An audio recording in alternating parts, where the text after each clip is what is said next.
कुछ अनसुनी कुछ अनकही कहानियाँ। हर कहानी कुछ कहती है। ब्रह्मा जी का भेदिया। एक बनवासी था। वो घने जंगल में अपने परिवार के साथ रहता था।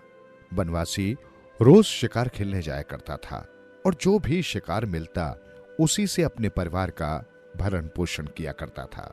उसके पास खेत भी थे।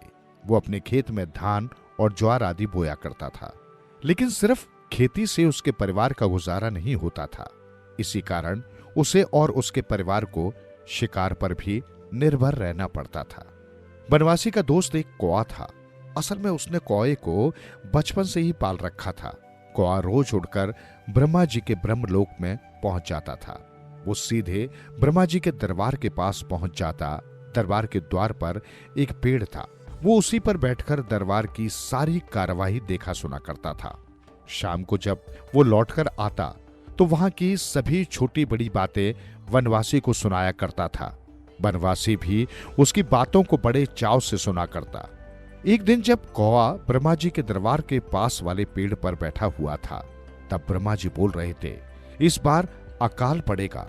धरती पर बारिश नहीं होगी, बारिश सिर्फ पहाड़ों पर होगी।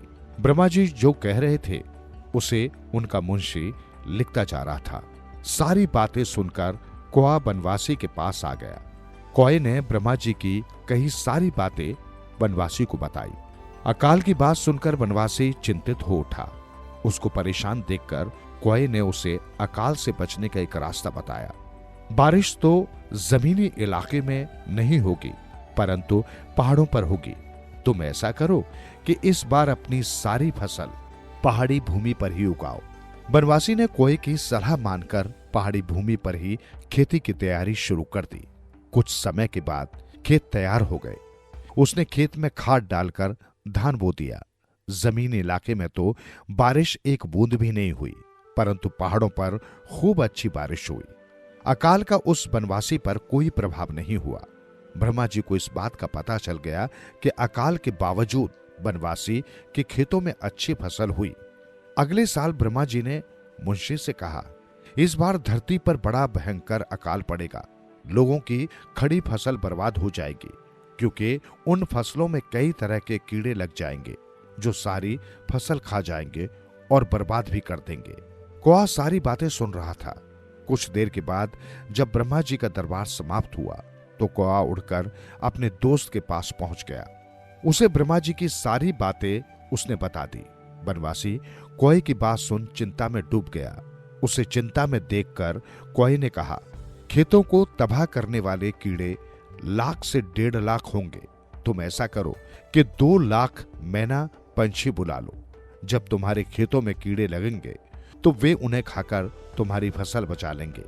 कौए ने जैसा कहा, बनवासी ने वैसा ही किया। उसने 2,00,000 मैना बुलवा लिए। वे उसके खेतों के ऊपर फैल गए। जैसे ही कीट पतंगों ने हमला किया, वैसे ही बनवासी द्वारा बुला लिए गए मैना पंछियों ने उन्हें खाकर खत्म कर दिया। इस बार भी उसकी फसल नष्ट होने से बच गई। उसके खेत में धान की पैदावार खूब हुई। हमेशा की तरह कौआ ब्रह्मा जी के दरबार के पास पेड़ पर बैठा था। ब्रह्मा जी बोल रहे थे और उनके मुंशी लिख रहे थे। वे कह रहे थे, इस बार तो और भी भयंकर अकाल पड़ेगा। इससे वही बचेगा जो धान के सूखे डंठल बोएगा। कौए ने ब्रह्मा जी की सारी बातें ध्यान से सुनी और फिर शाम को बनवासी के पास आ गया। उसने उसे सारी बातें बता दी और उससे कहा, इस बार तुम सूखे डंठल ही बोना, तभी अकाल से बच पाओगे। बनवासी ने कौए के कहे अनुसार वैसा ही किया और इस तरह इस बार भी उसे काफी अच्छी फसल हुई। अगले साल कौआ ब्रह्मलोक में पेड़ पर बैठा ब्रह्मा जी की सारी बातें सुन रहा था। ब्रह्मा जी कह रहे थे, लगभग 1,25,000 चूहे खड़ी फसल को नष्ट कर देंगे। फसल के नष्ट हो जाने से भारी अकाल पड़ेगा ही। कौए ने आकर बनवासी को आने वाली मुसीबत से आगाह कर दिया।